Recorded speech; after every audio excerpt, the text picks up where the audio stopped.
Seguimos conversando entonces con Pedro Laechea, a ver si seguimos entonces con el siguiente gráfico. El siguiente, por esto repite un poco los anteriores, los cuadros. El que sigue. Y vamos a dos cuadros finales, Jaime, por cuestión de tiempo. El que sigue, por favor. El que sigue es, ¿cuál es el costo objetivo? No nos están escuchando. Sí. ¿Qué pasa con el siguiente? La computadora se habría puesto muy El que sigue, por favor, el que sigue. El siguiente. Sí. Pero estos son los que siguen. Acá están todos los costos. Por ejemplo, a una compañía que tenga más o menos, una pequeña compañía puede llegar a tener 30.000 soles por el costo de seguridad y salud en el trabajo. Entonces, al final del día, el que sigue, por favor, que siga. Tú tienes que una pequeña empresa puede terminar pagando el 8.5% de sus ventas brutas. Y estos son costos que estamos dispuestos a demostrárselos a quien quiera. La que sigue. ¿Esa? No, bueno, ahí tienes lo que va de una empresa de 10 trabajadores a una de más de 1.000 trabajadores, es $500.000 soles. Lo que cuesta la ley de seguridad y salud en el trabajo. Yeah. O sea, le pusiste $500.000 como nada a una compañía. Es absurdo, pues, por favor. El siguiente. No, la que sigue. A ver, tenemos un enlace de urgencia con el Congreso, hay un escándalo ahí, según parece. A ver, podemos... ¿Qué está pasando? ¿Quiere firmar otro momento? Jaime, así es, lo que está ocurriendo es que hace algunos minutos los fujimoristas han decidido retirarse del hemiciclo en pleno debate de la ley universitaria. Vamos con la congresista Cecilia Taid, porque ella, Jaime, ha denunciado que a las 9:20 de la noche, cuando estaba ella debatiendo, cuando ella estaba exponiendo, el presidente del grupo de trabajo, Daniel Mora, que está delante de ella, ya tenía listo el texto sustitutorio, un texto que todavía no había recogido las recomendaciones que ella tenía. Y miren cómo está la bancada oficialista, muy disgustada al otro lado, mientras que los escaños están vacíos. La bancada fujimorista se ha retirado del hemiciclo durante el debate de la ley universitaria. No solo ellos, sino también Concertación Parlamentaria, es decir, la bancada prista y también el PPC. Héctor Becerril es el único que se queda. El presidente del Congreso no sabe qué hacer, ha perdido todo control de este debate. Vamos a escuchar a Cecilia Taid porque no se sabe cómo va a terminar este debate de la ley universitaria. Cuando un orador está hablando, ¿dónde se ha visto eso? Aquí está. Señor presidente, texto sustitutorio presentado a las 9:30. Así no vale. Bueno, Cecilia Taid está muy molesta, muy incómoda. Ella se ha acercado, Jaime, en 2 ocasiones a la mesa directiva y le ha increpado al presidente del Congreso por esta decisión de tener ya un texto sustitutorio. La bancada de oposición se han retirado del Congreso, solo se encuentra el oficialismo. No entiendo... para hacer este tema del texto sustitutorio, o sea que yo he sacado como 3 copias de texto sustitutorio desde Jaime. Perdón, el texto, ¿cuál es el problema? ¿Mora tendría un texto sustitutorio preparado que no recoge, digamos, los aportes del debate? ¿O cuál es el problema? Así es, el problema, Jaime, es que a las 9:20 de la noche ya tenían un texto sustitutorio. 9:20 de la noche tenían un texto sustitutorio. Hay 3 o 4 congresistas que faltan. Cecilia Taid hablaba en ese momento y por eso ella está muy incómoda, porque si ya tiene el texto sustitutorio no recoge sus recomendaciones ni la de el resto. Por ese motivo es que solo están en estos momentos los oficialistas y Gana y Perú Posible está diciendo que es una exageración Daniel Mora, y la bancada de oposición está los escaños totalmente vacíos, Jaime. Muchísimas gracias por tu informe, Jimmy. Gracias. Por ejemplo, aparte... Bien, seguimos conversando nosotros rápidamente. Sí, vamos a los últimos cuadros, que son los que resumen bastante bien la situación, ese sobre todo. Entonces tienes entre los costos salariales y no salariales, el Perú tendría 59%.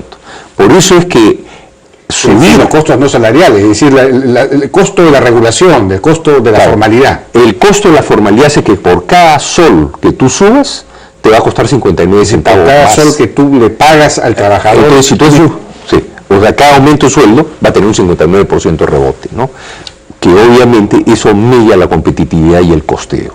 No, y además reprime el aumento de los sueldos, es decir, el trabajador, el pagano es el trabajador porque no le aumentas para no tener que, digamos, aumentar tanto en otros costos. Es conforme, y además tú como empresa te vas a resistir porque eso obviamente te va a restar competitividad de manera violenta. Claro. O sea, el trabajador se ha convertido indirectamente en un modo de recaudación, en un modo en el cual su salario comienza a repercutir en otro tipo de eventos que lo encarece. Y finalmente, el último punto que preocupó muchísimo, que es el último cuadro que sigue es ya el caso concreto de rigidez e informalidad. El Perú es el país que está en la peor posición si tú combinas estos dos elementos. Entonces, obviamente... en la horizontal tenemos el costo, claro, el peso de la legalidad, es decir, cuánto cuesta la formalidad. Bueno, 60% más o menos en el caso del Perú, el país, lo que veíamos antes, ¿no es cierto? El país donde los costos no salariales son más altos. Y en la vertical tenemos porcentaje de informalidad. Claro, el Perú también está justo debajo de Bolivia, apenas por esa misma razón. Claro, y lo que es extraño es que los formales en el Perú no estarían en el debate del sueldo mínimo.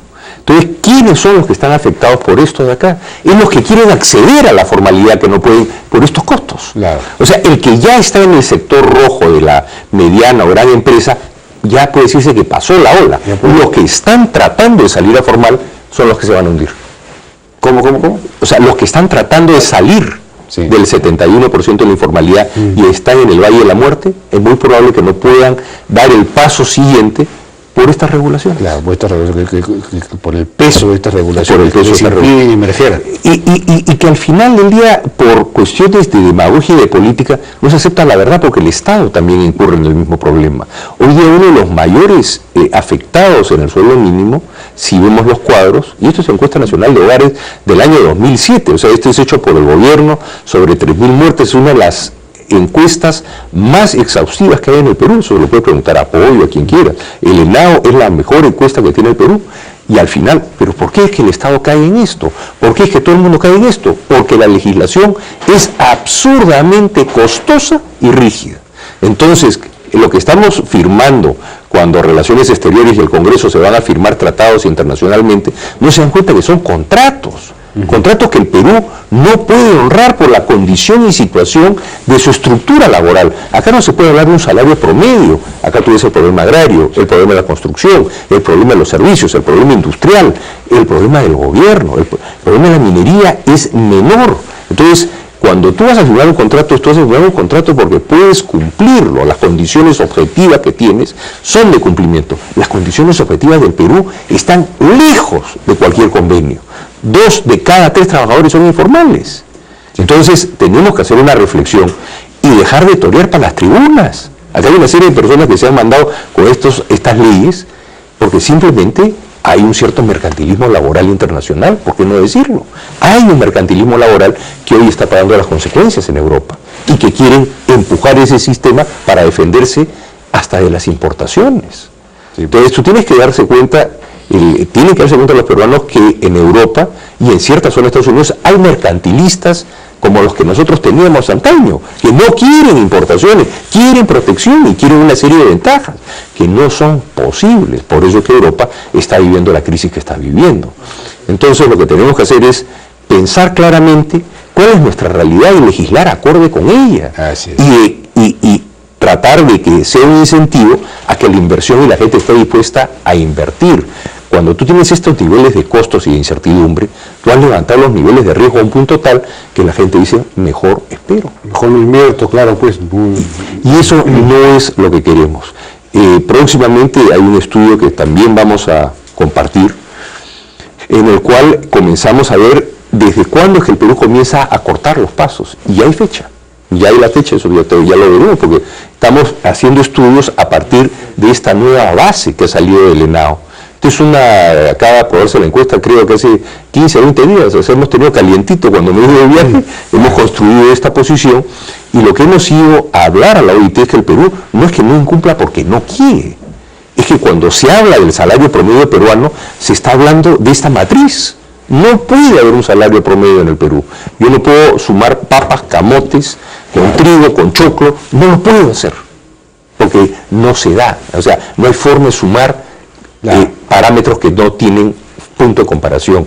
Si fueran empresas agrarias que tuvieran trabajadores y todo lo demás, sería otra cosa. El agro hay una proporción importante de los informales que tienen un salario bastante por debajo del salario mínimo vital, por ejemplo. Claro. Bien, Pedro Lachea, muchísimas gracias por tu participación, felicitaciones por esta presentación, ojalá que efectivamente sirva para ayudar al país a tomar decisiones clave para reformar esta legislación que perpetúa la informalidad. Claro, y sobre todo que ha sido firmado por gente que no ha tenido la más mínima conciencia del contexto que estaba llevando al contrato. Estos son convenios y por lo tanto tienen que honrarse. Además, pues es una legislación que impide que el trabajador ascienda, mejore, tenga salarios más altos, que tenga derechos, que la gente tome riesgos. O sea, al final del día el trabajador, ¿cuál es el miedo del trabajador? Ser despedido. ¿Cuál es el miedo del empresario? Perder su capital. Entonces tú tienes que buscar una forma en que se apaciguen esos miedos y que el empresario esté dispuesto a apostar más y el trabajador a empujar más con él. O sea, una cultura como está pasando hoy día en países como Japón, como Alemania, en que extrañamente el sindicalismo clásico marxista viene cayendo. Muy bien, Pedro Lachea, muchas gracias. Gracias a ti, Jaime. Nosotros nos despedimos hasta mañana, ahora viene N Deportes. Buenas noches.